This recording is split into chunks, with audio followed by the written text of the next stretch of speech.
ہمیں بھی کلمہ پڑھا کر کے اسلام میں داخل کر لے، ہمیں بھی اپنی غلامی میں داخل کر لے۔ اللہ اکبر کبیرہ۔ اب جیسے ہی اتنا کہا، حضرات محترم میرے آقا نے فرمایا بیٹھ جاؤ۔ انہوں نے نبی کا کلمہ پڑھا، نبی کے چہرے کو دیکھ رہی ہے، نبی کے رخسار کو دیکھ رہی ہے، نبی کے لمحے مبارک کو دیکھ رہی ہے۔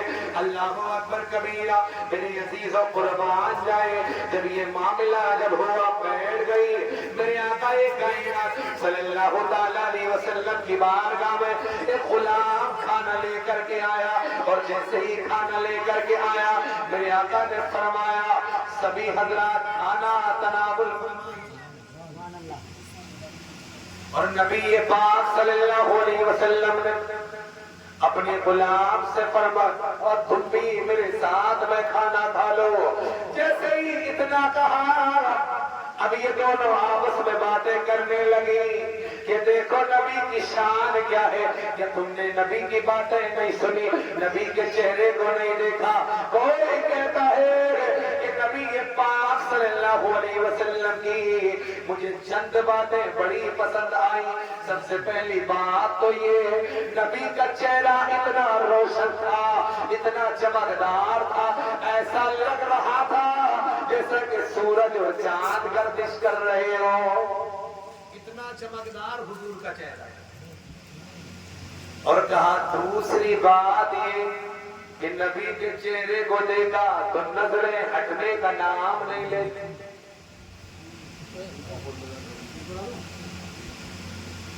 اب جیسے اتنا کہا، اور تیسری بات یہ، کیا تم نے غلام جو نبی کی بارگاہ میں آیا تھا، اس غلام کے ساتھ میں آقا کا رویہ کیا تھا، اور آقا کی محبت کا انداز کیا تھا؟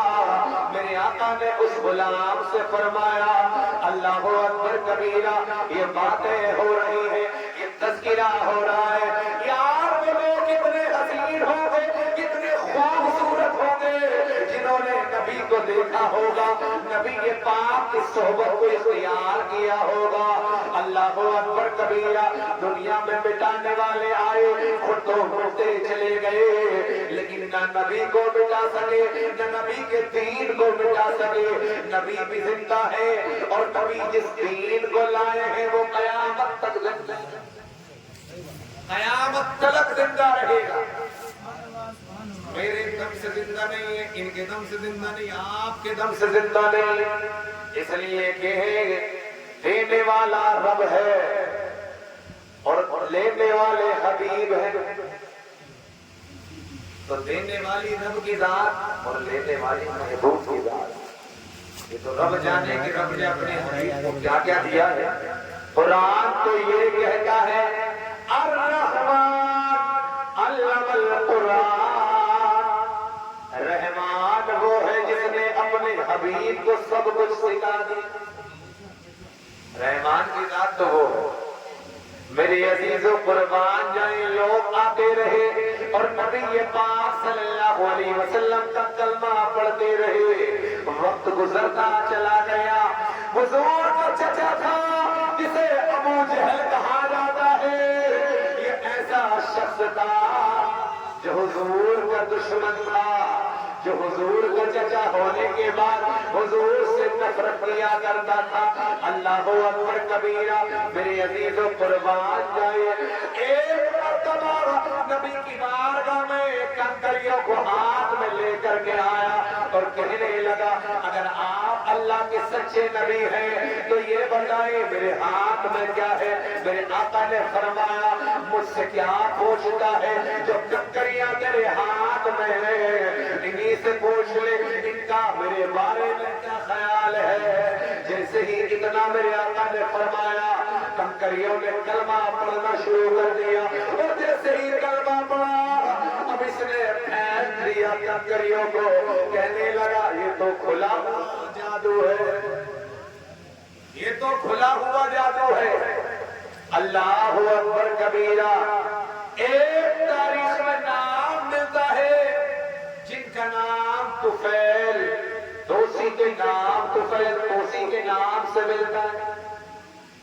یہ مکہ کی سرزمین پر آئے اور مکہ کی سرزمین پر لوگ آتے تھے تجارت کی غرض سے، سامان بیچنے کے لیے یا سامان کو خریدنے کے لیے، یہ آئے تھے اپنے اونٹ بیچنے کے لیے۔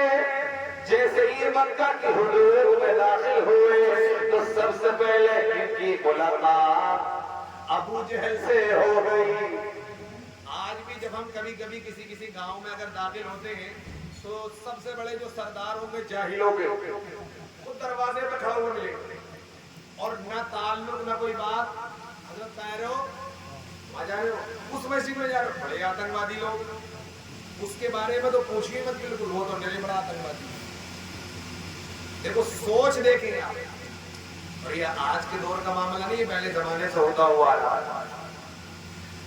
ابو جہل سے ملاقات ہو گئی اور جیسے ہی ابو جہل سے ملاقات ہو گئی کہا کس لیے آئے ہو؟ آپ نے فرمایا میرے پاس جو اونٹ ہیں میں انہیں بیچنے کے لیے آیا ہوں اور میرے اونٹ بک جائیں گے تو میں واپس ہو جاؤں گا، لیکن ارادہ یہ ہے اگر اونٹ بک جائیں گے تو جب آیا مکہ کی سرزمین پر ہوں تو کعبے کا طواف کر کے چلا جاؤں۔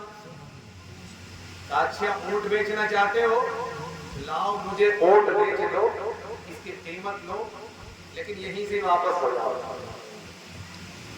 اتنا خطرناک جملہ ہے، کہا یہیں سے واپس ہو جاؤ۔ اب جیسے ہی اتنا کہا انہوں نے کہا نہیں نہیں میں واپس نہیں ہوگا، میں کعبے کا طواف کروں گا، جب یہاں سے جاؤں گا تو کہنے لگا تمہیں پتہ نہیں ہے ایک جادوگر ہے جو بھی اسے دیکھتا ہے اسی کا ہو جاتا، اس کی باتوں کو سنتا ہے تو اسی